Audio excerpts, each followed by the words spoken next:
જય Swaminarayan channel money બ્લોગમાં તમારું સ્વાગત છે.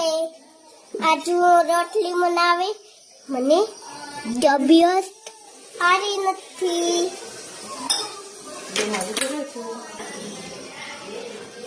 હું ઘરે છું. હું આવી છું.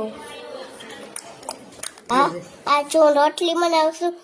તમને સારી લાગી હોય તો રોટલી લાગી હોય તો શેર કરો, સબસ્ક્રાઇબ કરો.